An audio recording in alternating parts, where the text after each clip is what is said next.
अभिनंदन महाराष्ट्राचे। आजचा जो आपला विषय आहे तो विषय आहे भाजपचं साध्वी राजकारण। खरं तर पंतप्रधान नरेंद्र मोदी हे निवडणुकीच्या निमित्ताने देशभरामध्ये जवळपास 40 सभा घेत आहेत। प्रत्येक सभेमधनं ते शहीद जवानांच्या बद्दल बोलतायत, त्यांचं दुःख व्यक्त करतायत आणि असं सगळं असताना याच मोदी सरकारनं, याच भाजप सरकारनं भोपाळमध्ये साध्वी प्रज्ञा ठाकूर यांना उमेदवारी जाहीर केली आणि या साध्वी प्रज्ञा ठाकूर यांनी अत्यंत बेजबाबदार, अत्यंत निंदनीय, म्हणजे जितका आपण निषेध करू तोही सुद्धा कमी पडेल इतकं वाईट वक्तव्य आपल्या शहीद करकरेंच्या बद्दल त्यांनी वक्तव्य केलेलं आहे। खरं तर मी त्यांना साध्वी म्हणणारच नाही, कारण साध्वी म्हणजे जे धर्माचे अभ्यास करतात त्यांना आपण साध्वी म्हणतो आणि मग जे धर्माचे अभ्यास करतायत असे अभ्यासक कधीही आपल्या शहीदांबद्दल अशा पद्धतीचं वक्तव्य करणार नाहीत, म्हणून मी प्रज्ञा ठाकूर यांना साध्वी म्हणणार नाही। तेव्हा आजचा जो आपला विषय आहे तो विषय आहे तो म्हणजे भाजपचं साध्वी राजकारण। आणि आज आपल्याबरोबर या विषयावर बोलण्यासाठी आपले मान्यवर पाहुणे आहेत। आपल्याबरोबर आहेत नागपूरवरनं काँग्रेसचे प्रवक्ते अतुल लोंढे, तसंच आपल्याबरोबर काही वेळामध्ये जॉईन होणार आहेत ते म्हणजे भाजपचे प्रवक्ते मधु चव्हाण। मधु चव्हाण हे साधारणतः 9:30 पर्यंत येतो असं म्हणालेले आहेत। त्यानंतर आता आपल्याबरोबर पुण्यावरनं असणार आहेत आनंद दवे। आनंद दवे हे ब्राह्मण महासंघाचे अध्यक्ष आहेत। त्याचबरोबर आता आपल्या स्टुडिओमध्ये आहेत आपल्याबरोबर सुभाष लोमटे जे राजकीय विश्लेषक आहेत, तसंच डॉक्टर तुकाराम सराफ हे आपल्याबरोबर आहेत, ते भारतीय विद्यार्थी सेनेचे संघटक आहेत। तसंच आपल्या स्टुडिओमधनं आपल्याबरोबर आहेत AM न्यूजचे कार्यकारी संपादक रघुनाथ पांडे सर। अगदी सर्वप्रथम मी खरं तर आजचा जो विषय आहे, आत्ता मला मधु चव्हाण इथे पाहिजे होते कारण त्यांनाच घेऊन माझे सगळे प्रश्न होते। इतका संतापाची लाट आज या देशामध्ये आणि ती केवळ प्रज्ञा ठाकूर यांच्या या वक्तव्यामुळे आहे। पण तरीही अतुल लोंढे मी तुमच्यापासूनच ही सुरुवात करतो, मला पर्याय नाहीये। पण आत्ताची जी लेटेस्ट बातमी आहे ती म्हणजे प्रज्ञा ठाकूर यांनी असं एक निवेदन दिलेलं आहे की माझ्यावर जो अन्याय झाला, मला जे भोगावं लागलं त्यामुळे मी हे वक्तव्य केलेलं आहे आणि हे माझं अगदी व्यक्तिगत वक्तव्य आहे, पण देशहितासाठी हे वक्तव्य मी मागे घेतेय, अशा पद्धतीचं प्रज्ञा ठाकूर यांनी एक सारवासारव केलेली आहे। आज सकाळपासून सुद्धा भाजपनं एकदाही कुठे प्रज्ञा ठाकूर यांच्या वक्तव्याचा निषेध केला नाही। अगदी आता संध्याकाळी भाजप म्हणलं की हे त्यांचं व्यक्तिगत मत आहे, हे भाजपचं मत नाही, अशा पद्धतीचं एक स्टेटमेंट सोडून ते फक्त मोकळे राहिलेले आहेत। पण मला अतुल लोंढे हेच विचारायचं आहे की प्रज्ञा ठाकूर यांचं हे जे काही आत्ताचे निवेदन आहे की माझं हे व्यक्तिगत मत आहे आणि देशहितासाठी मी हे मत आता मागे घेतेय आणि जी भाजपची भूमिका राहिली आहे, काय सांगाल तुम्ही?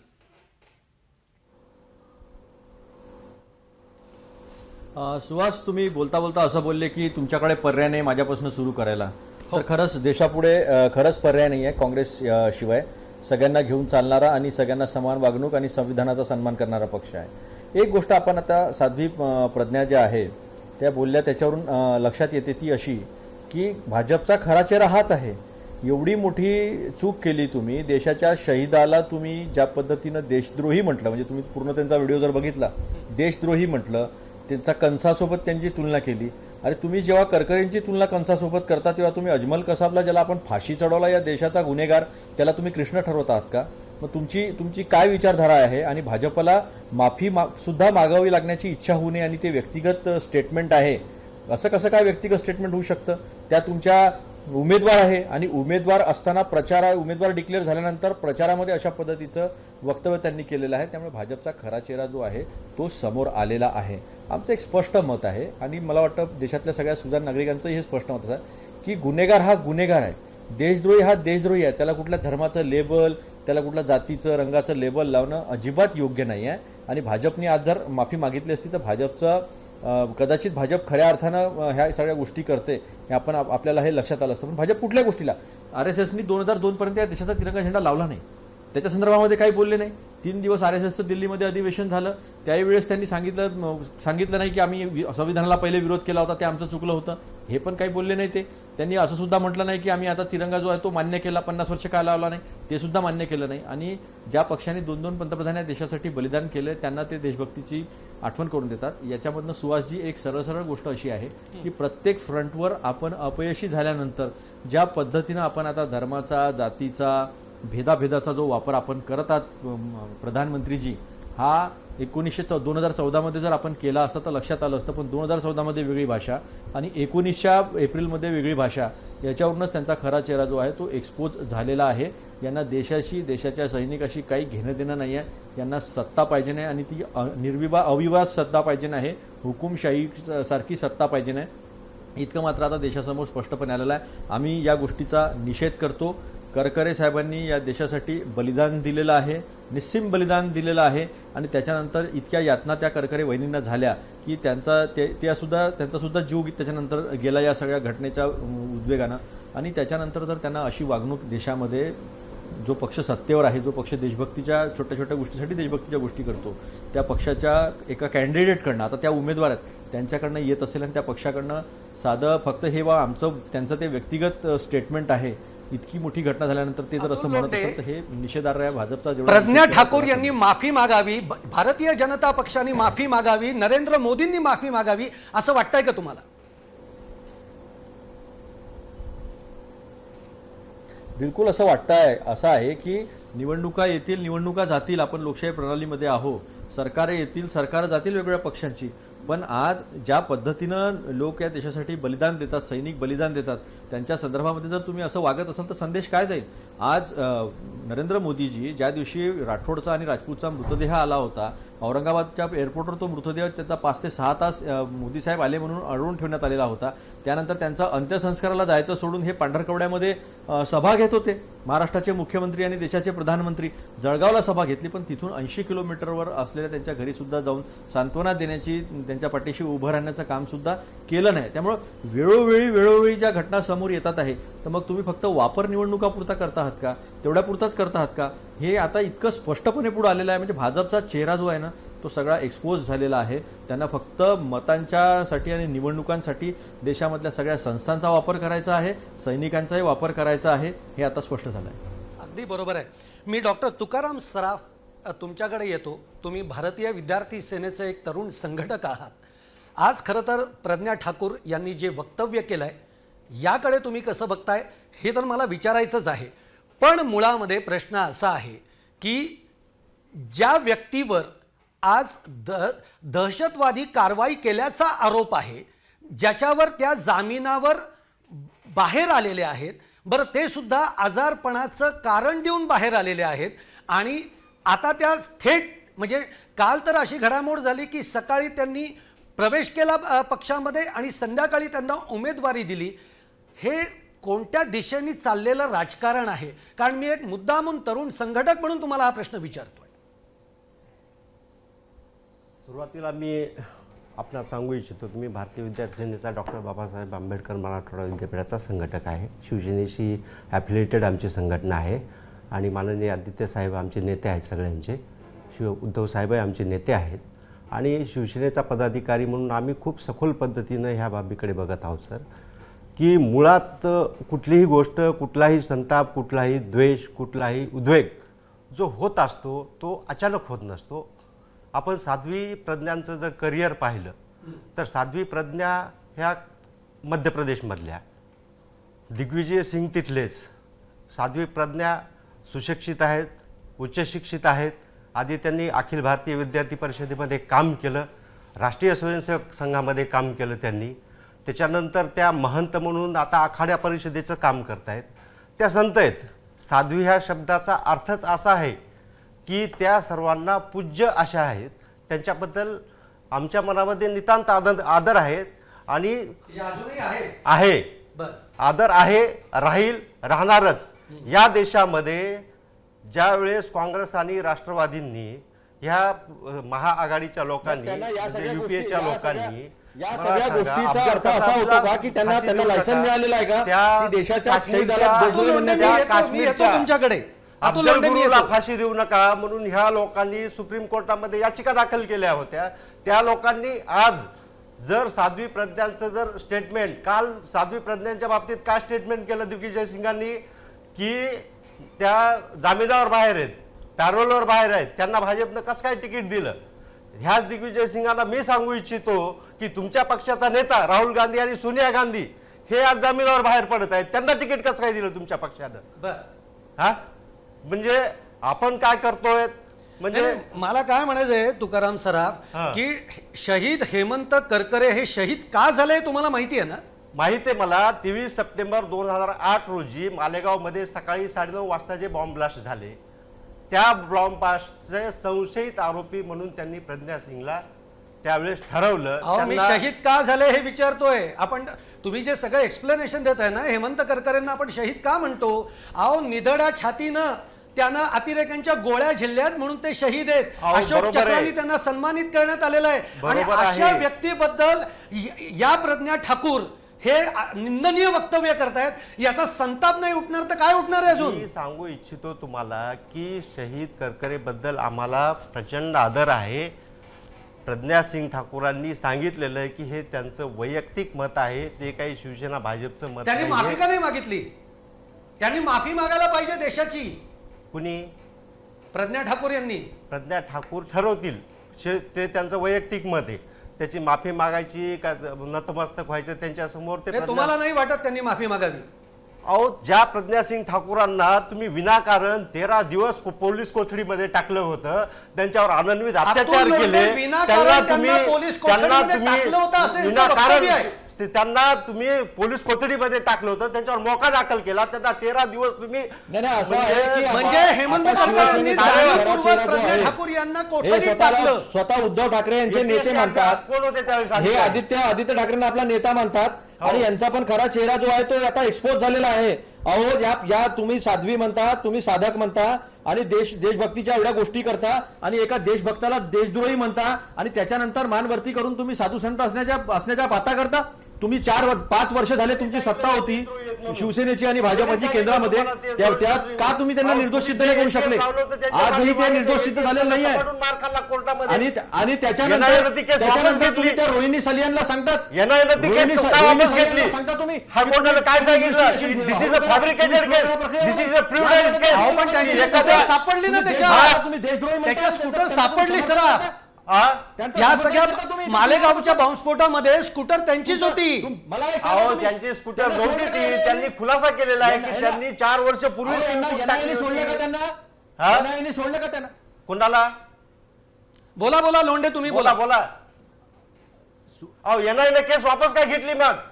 असं आहे की 5 मकोका वर्षांची सत्ता त्याच्यावर होती. चुकीचा 5 मकोका वर्ष लावला होता. सत्तामध्ये अजूनपर्यंत कारण सोडून- काय थांबा जरा, त्यांना यांना बोलू द्या, त्यांना बोलू द्या, त्यांचंही ऐका. रोहिणी सलियान ज्या वकील होत्या, लोंढे साहेब तुम्ही लोंढे ऐका. मी येतो तुमच्याकडे, लोंढे बोलू द्या. साहेब, तुम्ही ऐका काय झालं की 2005, 6, 7, 8 नंतर ज्यावेळेस या देशामध्ये हिंदुत्वाची लाट आली, राम मंदिराचा अहो, मुद्दा तुम्ही मला मोठा सांगू झाला, नका. हिंदुत्वाची मी त्याची लाट आली, प्रत्येक गोष्ट, प्रत्येक NDA चं घटना मला माहिती आहे सरकार काय यायला आहे लागलं ती. इथे. शिवसेना भाजपचं सरकार यायला लागलं तर काँग्रेस राष्ट्रवादीचा निधर्मीपणाचा बुरका टर फाडायला लागला. तर या एनडीए सरकारचे जे आधारस्तंभ होते, पिलर्स होते, ते या देशातले सन्माननीय, आदरणीय, पूजनीय साधू संत होते. त्यांनी इतरच्या राष्ट्रीय कार्यात, धर्म कार्यामध्ये जोपाचं काम सुरू केलं. तर त्यावेळेस मग आपल्या पायाखालची वाळू घसरू नये म्हणून तुमचं जे सेक्युलर वोटिंग होतं, त्या सेक्युलर वोटिंगला एकत्र आणण्यासाठी तुम्ही सगळ्यात पहिल्यांदा 2008 मध्ये भगवा आतंकवाद हा शब्द आणला. कसा काय ह्या देशामध्ये भगवा आतंकवाद शब्द कुणी आणला तुम्ही सांगा? ते फक्त साध्वी प्रज्ञा सिंगच्या काळात कुणी आणला भगवा आतंकवाद शब्द? बोला अतुल लोंढे. तुम्ही सांगता एकीकडे की आता उत्तर देतील ना अतुल लोंढे, उत्तर देऊ देत त्यांना. धर्म नसतो, आतंकवादाला जात नसते. आता त्यांना ऐका म्हणा तुम्ही पहिले. सांगताय की भगवा आतंकवाद. त्यांना ऐका बरं पाहिजे. आता मी काय नाही सांगतो नाही ते. सर थांबा जरा. आता तुम्ही अतुल लोंढ्यांना बोलू द्यात. अतुल लोंढे बोला. एक गोष्ट लक्षात घ्या, या देशामध्ये जो देशद्रोह करेल, जो देशाच्या विरोधामध्ये जाईल, तो कोणीही असो, त्याला कायद्यापुढे उभं ठेवून शिक्षा देणं हे आपलं काम आहे. त्यांना बोलू द्या. करकरे जे हेमंत सर, बोलू करकरे द्या. जे करत कोणा ते होते, तुमच्या वेळी शांत होते, आता ऐका त्यांना ना, बोलू द्या. हो, सराफ साहेब ऐका, तुम्ही थोडीशी लाज वाटू द्या देशभक्ताला. तुम्ही देशभक्ताला देशद्रोही ठरवून आले. तुम्ही जरा ऐका थोडंसं. नाव तुकाराम म्हणून होत नाही, आचरण पण तुकारामासारखं पाहिजे. लक्षात घ्या. ऐकून घ्या, तुम्ही जे प्रज्ञा ऐकून घ्या, ऐकून घ्या सराफजी, त्या बोलतायत तुम्ही याचं ऐकून काहीच घ्या. वाटत नाहीये सराफ. साध्वी प्रज्ञाजीनी ऐकून घ्या. त्या साध्वी प्रज्ञाजीनी त्यांना देशद्रोही म्हटलेलं आहे. त्यांनी कंसासोबत त्याची तुलना केलेली आहे. एक गोष्ट लक्षात ठेवा तुम्ही. आणि त्यांनी जो गुन्हा केलेला आहे ना, त्याच्यातून 5 वर्ष भाजपचं सोडतो आणि शिवसेनेचं सरकार होतं ते सोडू शकलेलं नाही आहे. तुम्ही करकरेंना देशद्रोही म्हणता, त्याला कंस म्हणता तुम्ही, आणि त्याच्यानंतर त्यांचं तुम्ही समर्थन करता इथे बसून. हे असे साधू संत हिंदू धर्माने दिलेले आहे का? त्यांनी स्पष्ट केलं नाही, हे त्यांचं वैयक्तिक मत आहे.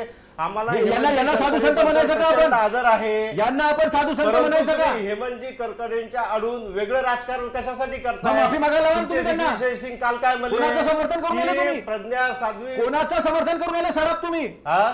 कोणाचं समर्थन करून राहिले तुम्ही धर्माच्या नावाखाली? हा हिंदू धर्माप्रमाणे अधर्म आहे हा. मग देशासाठी धर्मासाठी काम नाही करायचं. ज्या बाईनं या धर्मासाठी काम केलं, देशासाठी काम केलं, तुम्ही शिवसेना प्रमुखांना मानता की नाही हे सांगा मला. सर तुम्ही मला शिवसेना प्रमुखांना मानता की नाही हे सांगा मला. मागितलीच पाहिजे. तुम्ही शिवसेना प्रमुखांना मानता की नाही हे सांगा मला. तुम्ही जर त्यांचं समर्थन करत असाल तर तुमचा पण चेहरा जो आहे तो उघडा पडलेला आहे. नाही, तुम्ही शिवसेना प्रमुखांचं समर्थन करता की नाही हे सांगा मला. शिवसेना प्रमुखांना मानता की नाही? बोलताय तुम्ही? शिवसेना प्रमुखांना मानता की नाही? तुम्ही काय बोलता? तुम्ही शिवसेना काय बोलता तुम्ही? काय बोलता? इथे कुठे आला शिवसेना प्रमुख? हे असते तर चापकाने फोडलं असतं का? शिवसेना प्रमुख असते तर चापकाने फोडलं असतं. तुम्ही मला सगळं जाऊ द्या. म्हणून काय सांगता तुम्ही? काय माहिती तुम्हाला शिवसेना प्रमुख? काय समजलं तुम्हाला शिवसेना प्रमुख? आणि सुशील कुमार शिंदेंनी या राज्यामध्ये सराफ मला काय म्हणायचंय सराफ, मला पुढच्या याच्याकडे जायचंय, पण मला एकच विचारायचंय तुम्हाला की प्रज्ञा ठाकूर यांचं हे व्यक्तिगत मत होतं जे त्यांनी मांडलं, पण याचा निषेध तुम्ही करता का? या वक्तव्याचा निषेध तुम्ही करता का?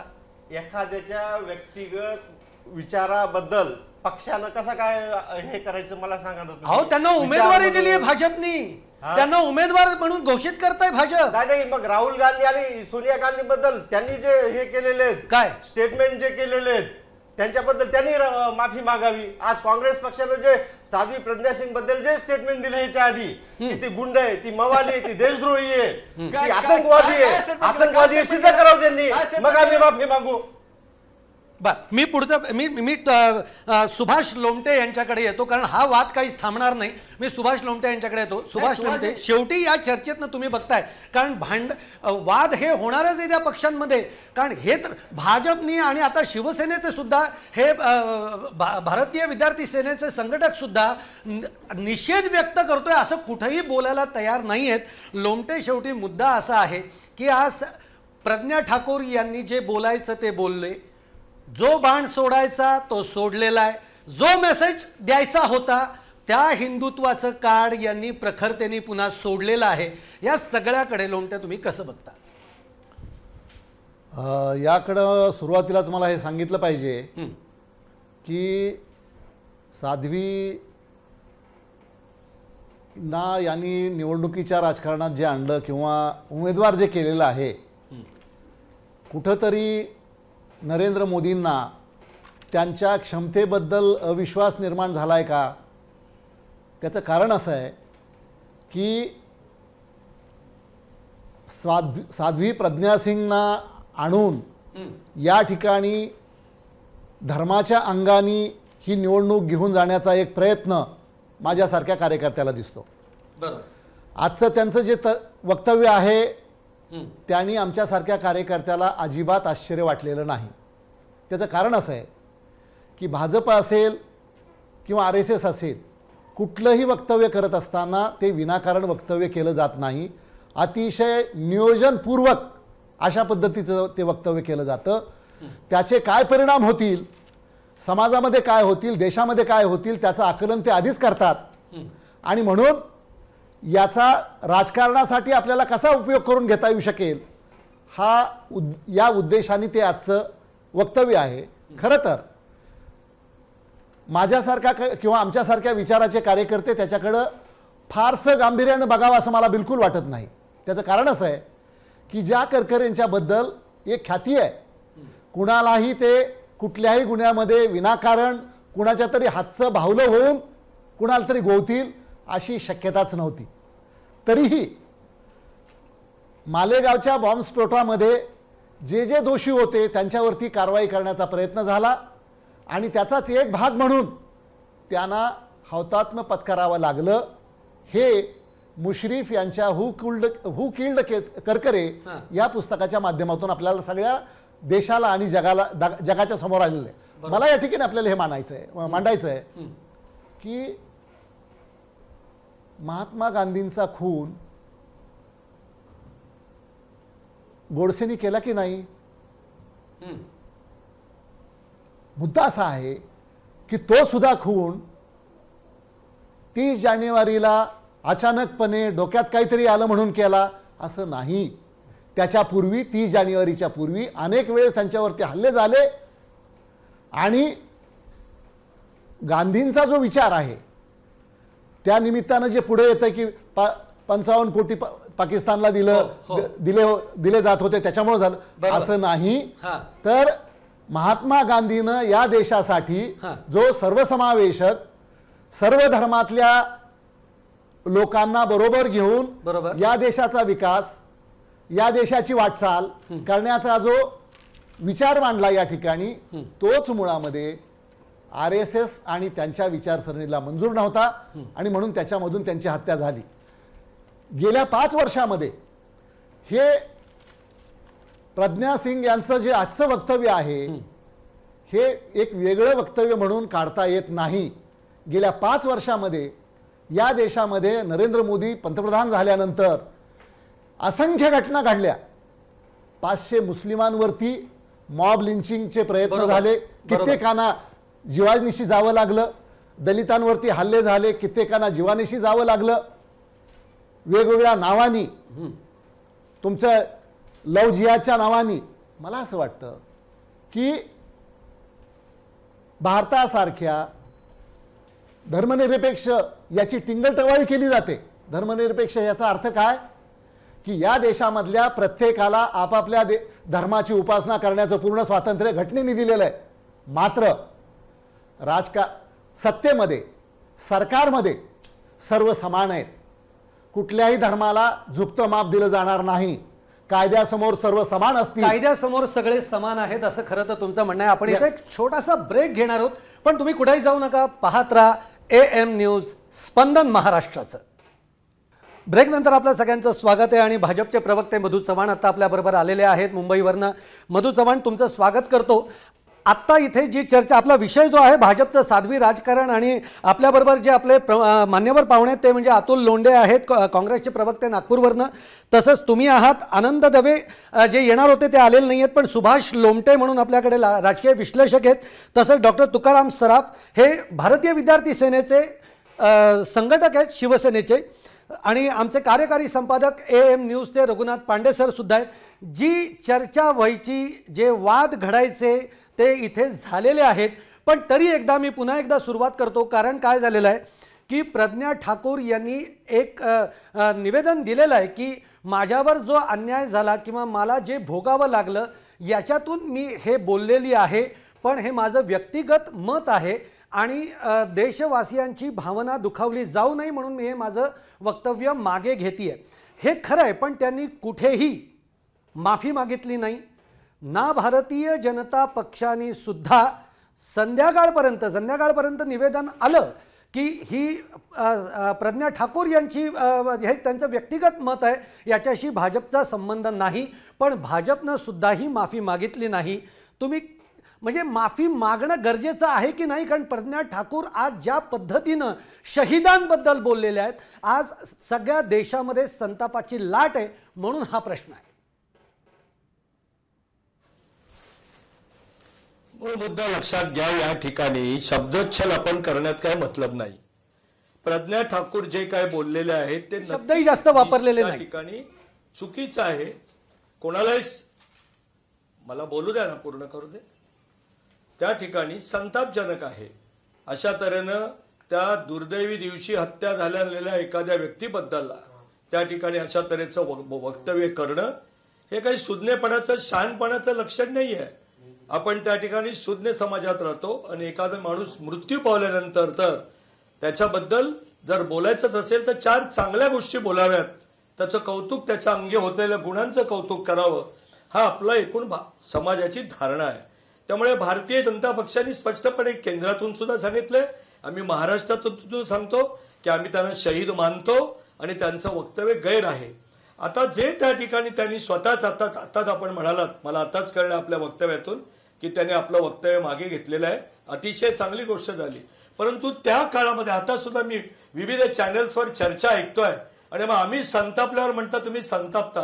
या त्या साध्वीने बोललेल्या त्या ठिकाणी प्रज्ञा ठाकूरांनी काढलेले उद्गार जे अयोग्य आहेत, अप्रस्तुत आहेत, त्याचा सरळ सरळ संबंध भारतीय जनता पार्टी, मोदींना देश कुठे न्यायचा आहे, बीजेपीला देश कुठे न्यायचा आहे.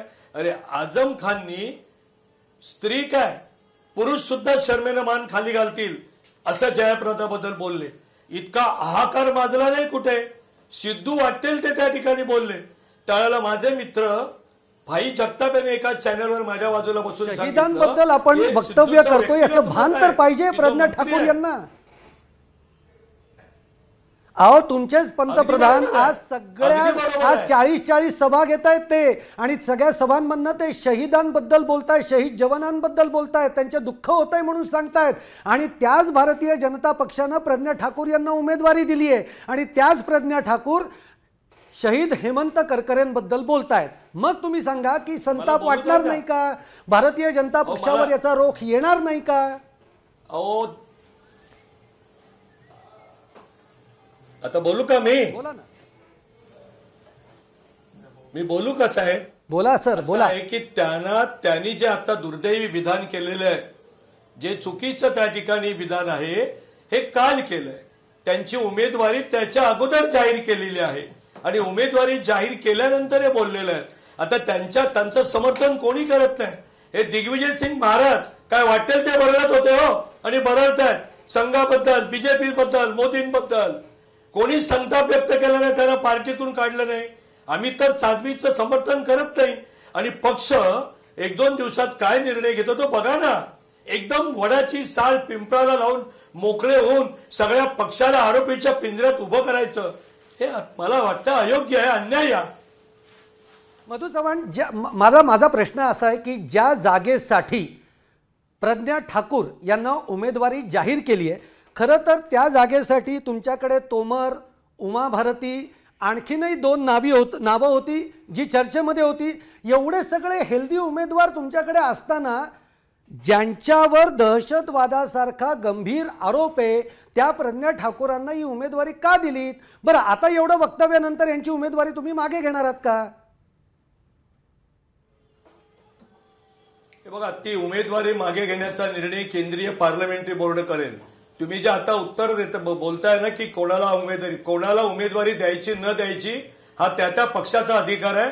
याची चर्चा चॅनल मधून कोणी होऊ शकत नाही. इच्छा व्यक्त करणं योग्य आहे की बीजेपीने ह्याला तिकीट द्यावं. मधु चव्हाण, ज्यांच्यावर दहशतवादासारखा आरोप आहे, ज्या आता जेलमधनं जामिनावर बाहेर आलेले आहेत आणि त्यांना उमेदवारी दिली गेलेली आहे म्हणून बोलतोय. बाकी तुमच्या निवड प्रक्रियेमध्ये मला नाही बोलायचं. हो मी पण मग मी तुम्हाला आता उत्तर देतो, तेही ऐका शांतपणे. पहिल्यांदा मी पुन्हा अंडरलाईन करा, नाही तर गैरसमज होईल, नाही तर माझी वाक्य तुटक दाखवतील ब्रेकिंग न्यूज म्हणून. त्यांच्या बोलण्यामध्ये आम्ही कोणी सहमत नाही, चुकीचं आहे. पण त्यांना ऐकून घ्या माझं आता प्लीज. त्यांना आता तुम्ही कोण ठरवणार आहे त्या ठिकाणी? त्या दहशतवादी आहेत. दहशतवादाचा त्यांच्यावर आरोप आहे. 9 वर्ष काँग्रेसच्या राज्यामध्ये या देशामध्ये विशिष्ट धर्माचे लोकच आतंकवादामध्ये, बॉम्बस्फोटामध्ये मिळाले आहेत आणि म्हणून त्यांना त्या ठिकाणी कुठेतरी चाहत देण्यासाठी भगवा दहशतवाद हा शब्द माननीय सुशील कुमार शिंदे यांनी वापरलाय. 9 वर्ष त्यांच्या खटला चाललाय. आरोपपत्र घेऊन, पुरावे सादर करून खटला उभा राहिला नाही. एखाद्यावर 2 प्रकारचे आरोपी असतात. त्यात 90% हे खरे गुन्हेगार असतात आणि त्यांच्यावर आरोपपत्र असतं, ते आरोपी असतात. तर 5-10% हे खोट्या केसेस टाकलेले असतात, तरी सुद्धा ते आरोपी असतात कायद्याच्या चौकटीत. परंतु त्यांच्यावर सगळी चर्चा होऊन माननीय न्यायालय, संबंधित न्यायालय गुन्हा सिद्ध होऊन गुन्हेगार म्हणून शिक्का मारत नाही तोपर्यंत ते आरोपी आहेत. आणि या देशात जामिनावर सुटण्याचा सगळ्यांना अधिकार आहे. हा IPC मध्ये, इंडियन पिनल कोड मध्ये किंवा त्या ठिकाणी कायद्यामध्ये हा सगळ्यांना दिलेला आहे. भुजबळ जामिनावर नाहीत का? मी त्यांना अधिकार नाही का? आम्ही बोलतोय का त्यांच्याबद्दल? मी बोलू का आता? ते मी वाटेल तुम्हाला ते विचारू बोलतात. का? तुम्ही जे म्हणलात ना की ऐकून तुम्हाला घ्या. ठरवण्याचा अधिकार त्यामुळे नाही, मला ठरवण्याचा अधिकार नाहीच आहे. एकच ऐका, पण आता मुद्दा असा आहे की त्या आरोपी मी म्हणून आहेत, असं आरोप काही बोललो अजून नाही. सिद्ध झालेले, आरोप मी काही असं अजून बोललो सिद्ध नाही. झालेले नाहीत, हेही मान्य करतो मी. पण भाजपला एवढी क्लीन चिट देण्याची घाई का झालेली आहे त्यांची उमेदवारी जाहीर करून? हे बघा, कोणी क्लीन चिट दिलेली नाही.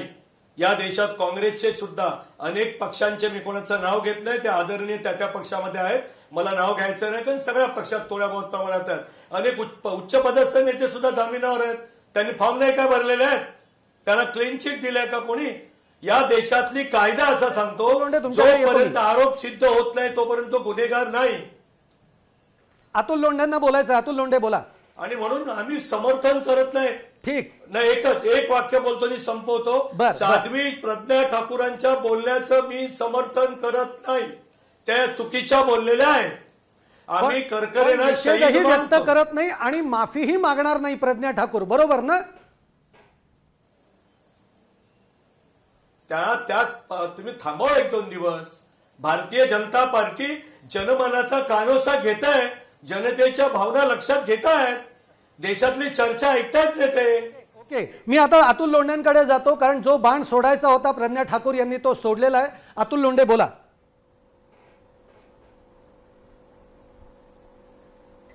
असं आहे की प्रज्ञा ठाकूर यांना सगळ्यात पहिले अटक जर कोणी केली असेल कॉन्स्पिरसीमध्ये, टेररिझमच्या कॉन्स्पिरसीमध्ये, तर ती अटक भोपाळमध्ये शिवराज सिंग चौहान यांचं जे सरकार होतं त्यांनी RSS ऍक्टिव्हिस्ट जे आहे सुनील जोशी यांच्या खुनामध्ये केलेली होती. अभिनव भारत संघटनेवरचे जे आरोप होते त्याच्यामध्ये असं पण समोर आलेलं होतं की मोहन भागवतांचा सुद्धा खून करण्याचा त्यांचं प्लॅनिंग होतं. अनेक पुरावे होते. RSSचे लोक जे आहे ते अनेकदा RR पाटील जेव्हा होम मिनिस्टर होते, आता ते नसल्यामुळे मला त्यांना चर्चेमध्ये ओढणं योग्य वाटत नाही, त्यावेळेस ह्या तक्रारी अनेक ठिकाणी झालेल्या होत्या. 5 वर्ष भाजपचं सरकार होतं, NIA हातात होती. रोहिणी सलियान यांनी काय म्हटलेलं आहे हे सगळ्या देशासमोर आलेलं होतं. 5 वर्षामध्ये त्यांना हे निर्दोष सिद्ध करू शकले नाही. दुर्दैव असं आहे की ज्या भोपाळ पोलिसांनी त्यांना अटक केलेली होती 2 वेळा, एक 2008 मध्ये आणि 2011 मध्ये, त्याच भोपाळमधून त्यांना कॅन्डिडेचर मिळत आहे, ते भाजपकडनं मिळतं आहे. याचं काय उत्तर भाजप देणार आहे हे सुद्धा तेवढंच महत्वाचं आहे. आणि श्रापच द्यायचा होता तर एका शहीदाला काय श्राप देता हो तुम्ही? ज्याने म्हणजे IPS असोसिएशनने ट्विट करून याचा निषेध केलेला आहे आणि त्याने सांगितलेलं आहे की आम्ही देशासाठी युनिफॉर्म सर्व्हिसमध्ये देशासाठी बलिदान द्यायला तयार असतो आणि त्यांच्यावर अशा पद्धतीची टीका केली. याचा निषेध IPS असोसिएशननी आज केलेला आहे. तुम्ही त्यांच्या ट्विटर हँडलवर जाऊन बघा. आणि एवढे साधू संत श्रापच द्यायचा तर आतंकवाद्यांना द्यायचा ना, जे देशाच्या विरोधामध्ये काम करत आहेत, देशाच्या सुरक्षेवर प्रश्नचिन्ह ज्यांनी उपस्थित केलेले आहे त्यांना श्राप द्यायचा ना. श्राप तुम्ही कोणाला देता हो? जे देशाची सेवा करून राहिले, जे निधड्या छातीनं समोर गोळ्या झेलायला तयार, त्यांना तुम्ही श्राप देता. आणि तुमचा कॅन्डिडेट असताना तुम्ही नसाल माफी मागत, आम्ही राजकारणामध्ये आहो. मधू चव्हाण साहेब, मी माफी मागतो देशाची, किंवा राजकारणामधल्या एका राजकारण्याने असं बोललेलं आहे, देशाच्या शहीदाचा अपमान केलेला, मी माफी मागतो ना. माफी मागायला काय कमी आहे? काय आपण लहान होतो का माफी मागितल्याने? पण निदान देशाची मानसिकता, जनमानसाचं आपण तर ओळखलं पाहिजे ना. ते कोण ते शहीद युनिफॉर्म सर्व्हिस मध्ये होते. डॉक्टर तुकाराम सराफांना बोलायचंय, ते अनेक मुद्दे काढतायत त्याच्यावर. मुलांना युनिफॉर्म सर्व्हिस मध्ये यायचं असेल त्या कुटुंबांना आपण काय म्हणणार? बरोबर आहे. डॉक्टर तुकाराम सराफ बोला. सुरुवातीला मी अतुल लोंढेंजींना सांगू शकतो की तमाम देशाचं, महाराष्ट्राचं आराध्य दैवत शिवसेना प्रमुख वंदनीय हिंदू हृदय सम्राट बाळासाहेब ठाकरे यांच्याकडे एक पूर्वदृष्टी होती, त्यांच्याकडे एक सिक्स्थ सेन्स होता. साहेबांनी त्याच वेळेस ओळखलं होतं की प्रज्ञासिंग ठाकूरच्या बाबतीत कॉन्स्पिरसी झालेली आहे. स्वतः शिवसेना प्रमुख त्यांच्या बाजूने उभा टाकले. शिवसेना प्रमुख कधीही देशद्रोहाला, आतंकवाद्याला मदत करू शकतात का, ह्याचं उत्तर अतुल लोंढेंनी द्यावे मला. नंबर 2, त्यांनी जे सांगितलं की सुनील जोशी नावाच्या प्रचारकाची हत्या झाली होती, तर त्या केसमध्ये प्रज्ञा सिंग ह्या निर्दोष सुटलेल्या आहेत. साहेब, आपण एकदा खातरजमा करून घ्या. आणि नंबर 3 म्हणजे एका स्त्रीला, एका साध्वीला या देशामध्ये विनाकारण 13 दिवस अंधाऱ्या कोठडीमध्ये टाकल्या जाते, तिला चटके दिले जाते, तिला बेल्टला मारल्या जाते, तिच्या अनन्वित छळ केला जातो, तिच्या अंगावर मिठाचं पाणी टाकलं जातंय, तिचा दोष काय होता, तुमच्याकडे काय पुरावा होता, का तुमचं ATS तुमच्या ATSनं मकोका लावला होता, आणि खोटा मोका लावण्यासाठी तुम्ही त्यावेळेस 2006च्या केसमधल्या 2000 मकोका केस तुमची का नाही टिकली, की मकोका केस मध्ये जे घटनेनं तुम्ही बाबासाहेबांना मानता, बाबासाहेबांच्या घटनेला मानता, त्या घटनेप्रमाणे जी केस स्टँड व्हायला पाहिजे होती ती आर्टिफिशियली फॅब्रिकेट करण्यात आली होती. त्याच्यातल्या त्या घेवाड्या नावाच्या मुलाला परभणी जालन्याच्याही ते कारवायामध्ये तुम्ही अटक केलेल्याची दाखवून नंतर ती केस तयार केली होती. त्याच्यामध्ये तुम्हाला फक्त एवढंच करायचं होतं की मुस्लिमांचं लांगुलचालन करायचं होतं. या देशातल्या निधर्मी स्वतःला जे सेक्युलर म्हणतात ते सेक्युलर नाही आहेत साहेब. तुम्हाला सांगू इच्छितो मी की या ज्या देशामध्ये 85% हिंदू राहतात ना, ह्या देशामध्ये हिंदुत्व हेच राष्ट्रीयत्व असतं हे सगळ्यांनी मानलं पाहिजे.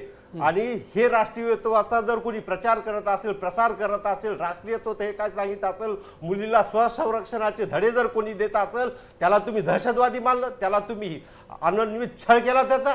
आणि त्या उद्वेगापोटी तुम्हाला एक सांगतो, सुशील कुमार शिंदेचे पण आज हाल चालू आहेत. सुशील कुमार शिंदे सुद्धा पडतील मला असं वाटतं ह्या इलेक्शन मध्ये, त्यांना त्या साध्वीचा शाप लागेल. बरं म्हणजे अरे बापरे, तुम्ही सगळेच जण एकदम शाप उशाप याच्यावरच जातात. कारण साध्वींनी पण हेच सांगितलं, आता मला साध्वी म्हणायचं नव्हतं, प्रज्ञा ठाकूर यांनी सुद्धा हेच सांगितलं. पण तरी आताची एक ब्रेकिंग बातमी मी तुम्हाला असं सांगतो की प्रज्ञा ठाकूर यांनी माफी मागितलेली आहे. त्यांनी सांगितलेलं आहे की मी माझ्या वक्तव्याच्या बद्दल मी देशवासियांची माफी मागतीये. आणि त्यांचा या संदर्भातला जो बाईट आहे तो आपण ऐकूयात, ते काय बोलल्यात बघूया. हमारे देश के जो दुश्मन देश हैं, आतंकवादी जो हैं, उनकी गोलियों से हमारे ऑफिसर का देहावसान हुआ है, इसलिए वो निश्चित रूप से शहीद हैं. ये मेरा व्यक्तिगत पीड़ा थी जो मैं बोल रही थी, और मैं जो झेली थी उसको मैं बोल रही थी, और मुझे उस समय जो लगा वो मैंने बोल दिया. ही आताची ब्रेकिंग बातमी आपण बघितलेली आहे की प्रज्ञा ठाकूर यांनी माफी मागितलेली आहे आणि तेही म्हणतायत की शहीद करकऱ्यांबद्दल मला नक्कीच आदर आहे. अतुल लोंढे.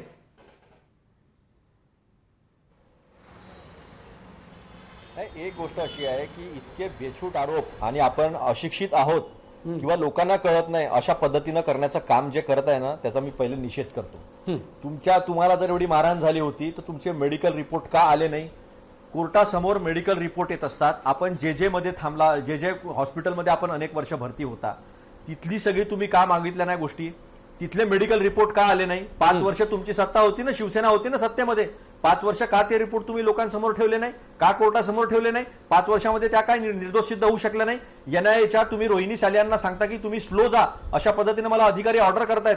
या गोष्टीचा का तुम्ही छडा लावला नाही? का तुम्ही रोहिणी सालियान खोटं बोलत आहे सांगितलं नाही आणि सत्य परिस्थिती समोर आणली नाही? अशा एक ना अनेक गोष्टी, टेक्निकल गोष्टी ज्या IPCच्या त्या आम्हालाही कळतं आणि येतात ते सुद्धा आम्हाला कळतं. कोर्टाला सोडण्याचं काही कारण नाही आहे. कोर्टाला सोडण्याचं कोणाला काही कारण नाही आहे. कोर्टामध्ये जे चालू आहे ते चालू आहे.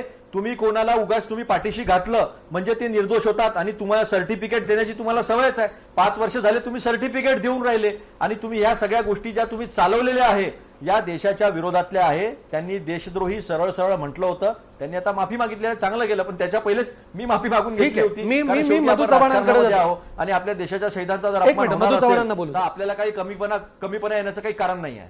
मधु चव्हाण. असं आहे लोंढेजी, आपला आवेश मी समजू शकतो. त्या ठिकाणी त्या जयाप्रदांच्या बाबतीतला आवेश आम्हाला कधी पाहायला मिळाला नाही. पण या ठिकाणी आता त्यांनी त्यांच्या चुकीचं त्याला त्या ठिकाणी ह्याचाच चालत त्यांनी माफी मागितलेली आहे, नंबर 1. आणि आपण असं म्हणालात की 5 वर्ष त्या निर्दोष होत्या, तर 9 वर्ष तुमच्याकडे होत्या ते तुम्ही दोषी ठरवलं नाही चार्जशीट करायला. आणि कुठल्या सेक्शन खाली गुन्हा केलाय त्याला काही 9 वर्ष लागत नाही.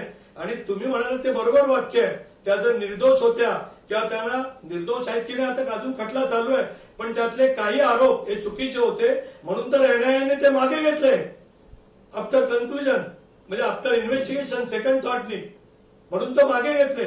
आणि जामिनामध्ये अशी अवहेलना त्यांच्या बोलण्याचं मी समर्थन करत नाही. अहो त्यांना गो बाउस खायला देण्याचा प्रयत्न केला गेला. काय सांगता तुम्ही? या देशामध्ये कसाबला बिर्याणी देत होतो. या देशामध्ये ऐकून घ्या एक वाक्य, बॉम्ब स्फोट करून फाशीची शिक्षा मधु चव्हाण, आपण कसा विश्वास ठेवायचा या गोष्टींवर? जरा ऐका प्लीज ऐका. बर, जरा ऐका प्लीज, ऐका प्लीज. थांबा लोंढे, मधु चव्हाणांचं पूर्ण होऊ देत. अतुल लोंढे सर प्लीज थांबा. मधु चव्हाण बोला तुम्ही. पता ही नाही. ओ लोंढे साहेब जरा ऐका. बोला मधु चव्हाण बोला. ऐकताय की नाही तुम्ही? लोंढे तुम्ही बोलताना मी गप्प होतो. असं आहे की याकूब मेमनला फाशी दिली. या देशातले सुप्रीम कोर्ट राम मंदिरासाठी त्यांना वेळ नाही, मी त्यांचा आदर ठेवून बोलतो, परंतु कोर्टाने आम्ही किती न्यायप्रिय आहोत हे देशद्रोहाला, बॉम्बस्फोट करणाऱ्याला न्याय देण्यासाठी काँग्रेसचेच वकील उभे राहिले होते. रात्री 2 वाजता सुप्रीम कोर्टाचे दरवाजे ठोठावले. काय सांगताय तुम्ही? आपण बोलूया नको. त्यांनी माफी मागितलेली आहे. भारतीय जनता पक्षाला सुद्धा त्यांनी जे करकऱ्यांबद्दल बोलले त्याबद्दल दुःख झालेलं आहे आणि त्यांनी माफी मागितली आहे.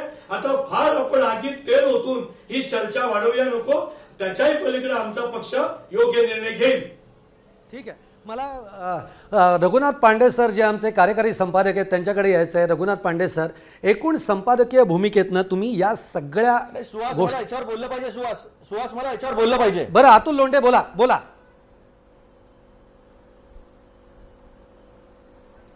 एक गोष्ट असं आहे की राजनाथ सिंग देशाचे गृहमंत्री यांनी सैनिकांवर गुन्हे दाखल केलेले आहे जम्मू काश्मीरमध्ये, आणि कोर्टाचे दरवाजे जर उघडले होते ना तर संपूर्ण न्याय देऊन फाशीची शिक्षा देण्याचं काम केलेलं आहे. अफजल गुरु असेल नाही तर कसाब असेल यांना फाशी देण्याची ताकद आहे ना आम्ही दाखवलेली आहे. त्यामुळे तुम्ही उगाच जर गोष्टी काढाल तर अनेक गोष्टी निघतील मग आणि मग अडचणीत याल. आज महत्वाची गोष्ट अशी आहे की तुम्ही या 19च्या निवडणुकांमध्ये विकासाच्या एकाही मुद्द्यावर 2014 मध्ये जे आश्वासन दिले होते त्याच्या एकाही मुद्द्यावर तुम्ही बोलू शकत नसल्यामुळे अशा पद्धतीने कुठेतरी धर्म मतात आणायचा, कुठेतरी जात मतात आणायची आणि वेगळे मुद्दे जे आहेत ते तिकडे इलेक्शन नेण्याचा प्रयत्न करायचा हा तुमचा सरळचा प्रयत्न आहे. आणि आता पुढच्या उत्तरेमधल्या निवडणुका आहे याच्यानंतरच्या टप्प्यामध्ये, त्यामुळे कशा पद्धतीने उमेदवार द्यायचे आणि कशा वाद निर्माण करायचे आणि मुख्य मुद्दे बाजूला टाकण्याचा प्रयत्न करायचा हे देशातल्या जनतेला समजत नाही असं समजू नये. मधु चव्हाण अगदी बरोबर आहे. विरोधक आरोप हा करतायत की आता विकासाच्या मुद्द्यावर भाजपकडे बोलायला काही राहिलेलं नाहीये आणि म्हणूनच भाजप इथे फक्त हिंदुत्वाचा मुद्दा जो आहे तो तापवायला बघतंय. आता याच्यातनं मला खरंच कळत नाहीये की ज्या जागेवर प्रज्ञा ठाकूरांना उमेदवारी दिलेली आहे ही जागा खरंच भाजपला जिंकायची आहे का आपला हिंदुत्वाचा मुद्दा फक्त पेटवत राहायचा आहे? मी तुमच्या मीडियाबद्दल पूर्ण आदर ठेवून सांगतो, काही अपवाद सगळ्यांना बोलत नाही. तुम्ही त्या ठिकाणी विकासाच्या मुद्द्यावर तुम्हाला मीडियाला चर्चाच करायला नको आहे, तुम्ही करतच नाही. मोदीजींच्या 45 मिनिटाच्या भाषणात त्यांची 2-4 वाक्य घ्यायची आणि ते एका वाक्यावर चर्चा करायची. माझं तुमच्या चॅनलला आव्हान आहे, चला उद्यापासून विकासावर बोलू. या देशात आर्थिक विकास कसा झाला, पायाभूत सुविधा कशा झाल्या, सुरक्षा व्यवस्था कशी झाली करू ना. तुम्ही हा काय बोलला त्याच्यावर चर्चा, तो काय बोलला त्याच्यावर चर्चा, काल अमुक जण बोलला द्या बाईट, करा ना चर्चा विकासावर. पवारांवरच बोलतायत, त्यांनी काम काय केलं याच्यावर बोलत नाही. पुढे 5 वर्षात आम्ही काय करणार हे काही सांगत नाहीयेत. ते पवारांवर टीका करत बसलेले सगळ्या सभांमधनं. त्याचं कारण पवारांनी या देशामध्ये जे निर्माण केले त्यांनी आज राज ठाकरे साहेब त्यांचं काय करून टाकलंय पवारांनी. एक उमदा नेता काय केलंय. पण असं म्हणतात की भाजप घाबरलंय राज ठाकरेंच्या भाषणांना. कोण लढतोय? अजिबात नाही, अजिबात नाही. टाळ्या आणि हशा आणि व्यंगचित्रांनी निवडणुका जिंकता येत नाही. टाळ्या मिळतील, टाळ्या मिळतील, काय होत नाही, काय होत नाही. ते मोदी साहेब अशा काही नाही होत, ज्यावेळेस अखलाक अशा काही होत नाही. काँग्रेस आणि आता माझा ऐका, अकलूज मध्ये येऊन जात काँग्रेस आणि एनसीपी जनतेला दिसत आहे नाहीये. हे सगळे जातीपातीवर आणि धर्मामध्ये भेदभाव निर्माण करून धार्मिक दंगली घडवून आपण कशी निवडणूक जिंकू शकू. मला रघुनाथ पांडे सर तुमच्याकडे यायचंय आणि एका संपादकीय नजरेतनं या सगळ्या आज दिवसभर जे घडलं, घडामोडी ज्या घडलेल्या आहेत या सगळ्या घडामोडींकडे तुम्ही कसं बघतात? म्हणजे अगदी आत्ता थेट जे आता प्रज्ञा ठाकूर यांनी माफी मागितलेली आहे इथपर्यंत. कारण याचे मला पुढे यायचं आहे सर तुमच्याकडे, कारण याचे दूरगामी परिणाम सुद्धा खूप गंभीर स्वरूपाचे असणार आहेत. मुळात असं आहे की हे जर मधु चव्हाण जे म्हणतायत की हे विकासावर आपण चर्चा करू, तर हे विकासाच्या वाटेवरचे सगळे वाचळवीर आहेत ना. गेल्या 4.5 वर्षामध्ये आपण यांच्या नवनव्या शोधांनी, त्यांच्या गमतीदार विधानांनी पूर्ण देश हसत होता. त्यांच्यामुळे अक्षरशः म्हणजे चिंता व्यक्त करावी का यांच्या विधानाबद्दल असं वाटत होतं. शास्त्रज्ञांची विधानं त्यांनी इतक्या वेगळ्या पद्धतीनं लोकांसमोर मांडली की हे शास्त्रज्ञ होऊन गेली की नाही, की हे शास्त्रज्ञ आहेत इथपर्यंत आपल्याला सगळं जाणवत होतं. या वाचळवीरांना आवरलं पाहिजे असं भाजपला जेव्हा म्हणजे आता जर आपण बघितलं तर 18 तासानंतर जाग आली की यांनी माफी मागितली पाहिजे. पूर्ण देश त्यांच्या अंगावर चाल करून गेला असताना म्हणजे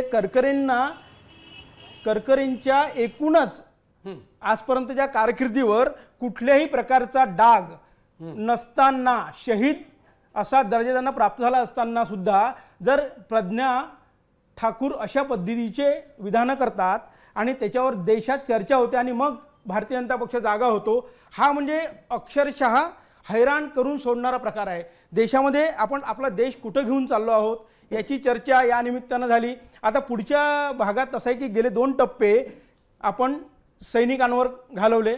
आता पुढचा विषय हिंदुत्वाचा असेल कदाचित, कारण उत्तरेतल्या मोठ्या प्रमाणात निवडणुका या निमित्तानं पुढे येत आहेत.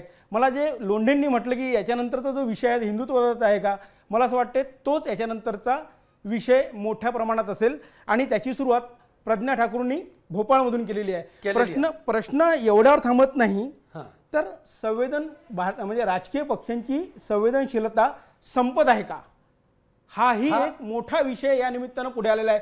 कारण जर आपण बुद्धिवादी म्हणू शकू, म्हणजे सोकाळ बुद्धिवादी म्हणू शकू भारतीय जनता पक्ष नेत्यांना, तर त्यांनी हे 2 दिवसात हे आवरलं पाहिजे होतं. ठीक आहे. आता लोंढेंनी माफी मागावी म्हणजे काँग्रेस पक्ष सहिष्णुतेच्या दृष्टीनं वाटचाल करतोय की काय असे वाटू लागलं आणि भारतीय जनता पक्षाच्या नेत्या नंतर त्याच्यावर माफी मागतात. हा म्हणजे वेगळ्या पद्धतीचं राजकारण देशात सुरू झालं का, इतपत ही सगळी भूमिका पुढे आलेली आहे.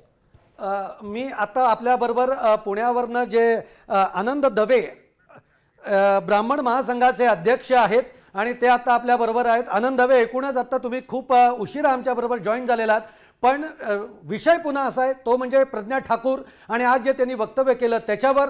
पण प्रज्ञा ठाकूर यांनी अखेर 8 वाजता आज रात्री माफी मागितलेली आहे. त्यामुळे प्रश्न आता असा निर्माण होतोय की या प्रज्ञा ठाकूरांना भाजपनं भोपाळमधनं उमेदवारी दिली आहे. आता हे सगळं पुन्हा हिंदुत्वाचं कार्ड पुढे करायचा प्रयत्न याच्यातनं सगळा सुरू झालाय की काय भाजपचा? आनंद दवे.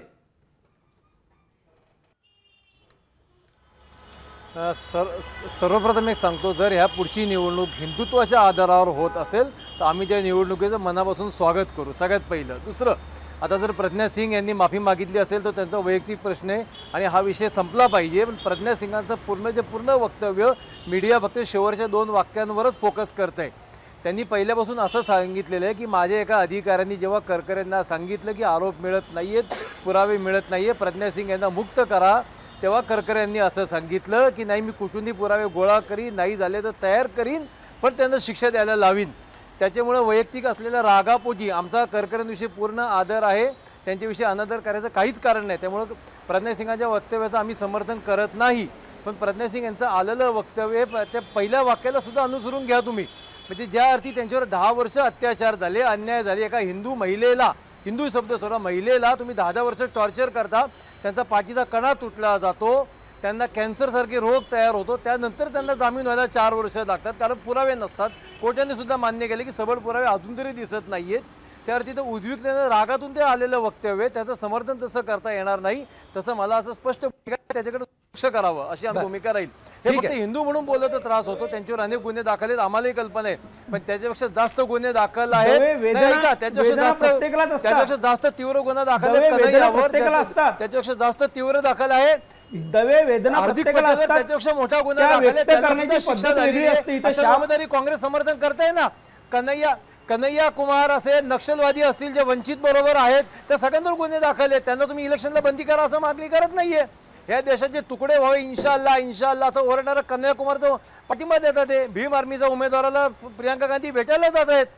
ते सगळं तुम्हाला दवे- कळतं. फक्त दवे हिंदू ऐका. नेता कोणी बोलला आता की तुम्हाला आमचं टार्गेट करण्याचं सोपं कारण मिळतं, हे याच्यापुढे सहन केलं जाणार नाही, हे नक्की. ठीक आहे दवे, तुम्हाला माझा आवाज ऐकू येत असेल तर आमचे संपादक जे आहेत ते रघुनाथ पांडे, ते एक तुम्हाला प्रश्न असा विचारत होते की वेदना प्रत्येकालाच असतात पण व्यक्त करण्याचे मार्ग वेगळे. तुम्ही म्हणजे आपण ज्याला म्हणतो ना की माझा शाप लागला, अशा पद्धतीचं प्रज्ञा ठाकूर यांचं हे वक्तव्य आहे, हे किती शोभनीय आहे असा खरं तर याच्यातनं मुद्दा येतो. आता आपल्याकडे खरं तर वेळ खूप कमी म्हणजे संपतच आलेला आहे आणि म्हणून माझा आता शेवटचा नाही, मी प्रश्न मी सांगतो. आपल्या सगळ्या पाहुण्यांना विचारणार हे आहे 100% चुकीचं आहे. प्रज्ञा सिंग आहे का परमेश्वराचा अवतार आम्ही मानत नाही, त्यामुळे प्रज्ञा सिंगांनी असं म्हणायची गरज नव्हती.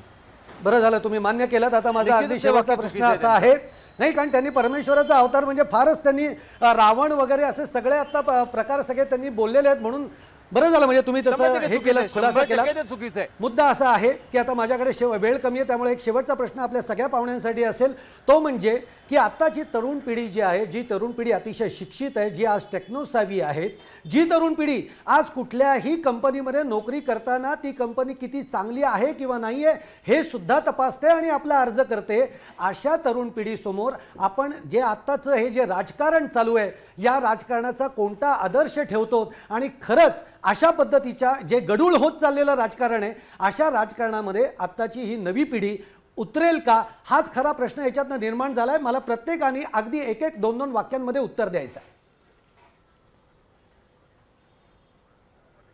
मधु चव्हाण सर तुमच्यापासूनच. नाव घ्या म्हणजे उत्तर देते. तरुण पिढी नक्कीच या देशात राष्ट्रीयत्वाचा विकासाचा विचार करणाऱ्या बीजेपीच्या मागे राहील. सगळा पक्ष एका घराण्याला सत्ता मिळावी म्हणून त्या ठिकाणी असणाऱ्या काँग्रेसचा नाही विचार करणार आणि जे प्रादेशिक पक्ष जे मायावती वगैरे मालकीचे आहेत त्यांच्या मागे नक्की उभा राहणार नाही. राष्ट्राचा विकास करणारा आणि देशासाठी राष्ट्रीयत्वाची लढणाऱ्या बीजेपीच्याच मागे उभी राहील.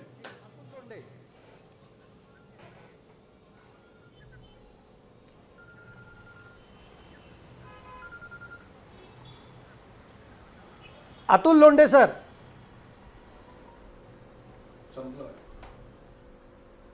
नाही असं आहे की या देशातल्या बहुसंख्य तरुणांना हा मुद्दा पटलेला आहे की बेरोजगारी हा मोठा विषय आहे, शेतकऱ्यांची दैनावस्था झाली हा विषय मोठा आहे, लोकांना भीती दाखवल्या जात आहे हा विषय मोठा आहे, लोकशाहीत्मक संस्था धोक्यामध्ये आहेत हा विषय मोठा आहे आणि बोलायचं एक पोटात एक वोटात एक आणि तोंडात एक हे जे आहे सगळं एक्सपोज झालेलं आहे. त्यामुळे मूळ मुद्द्यावर निवडणुका होत आहेत, तरुण बेरोजगारीसाठी आणि जो रोजगार निर्माण करेल यासाठी आणि जुमलेबाजी विरुद्ध सत्य जुमलेबाजी राहणार नाही. डॉक्टर तुकाराम सराफ की बात जनताच करायला लागलेली आहे, त्यामुळे काय होणार आहे समोर आहेच. डॉक्टर तुकाराम सराफ सर. या देशातले तरुण टेक्नोसावी झालेले आहेत, त्यांना सगळी इन्फॉर्मेशन असती, वेगवेगळ्या क्षेत्रात ते नाव करतायत, विकास करतायत देशाचा. त्याच वेळेस तरुणांमध्ये राष्ट्रीयत्वाबद्दल सुद्धा त्याच वेगानं आता वाढ होते.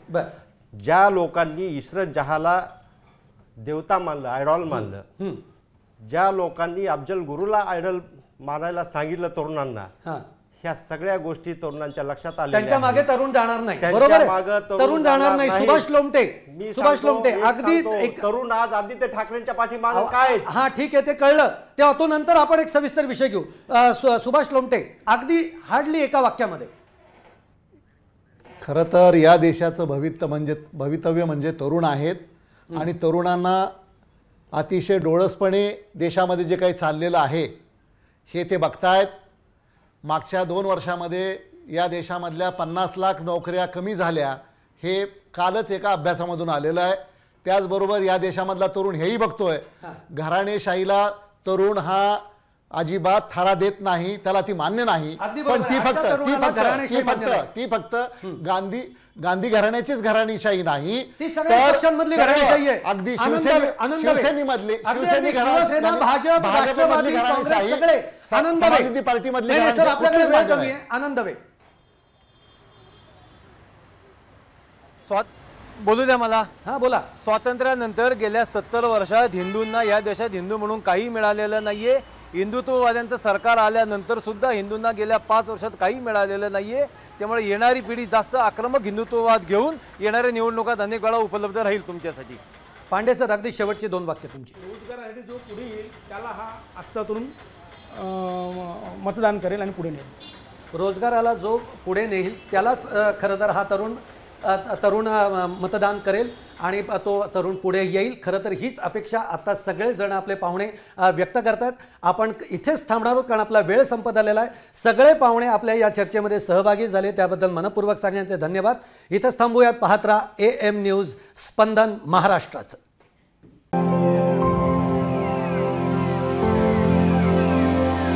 AM न्यूज, स्पंदन महाराष्ट्राचे.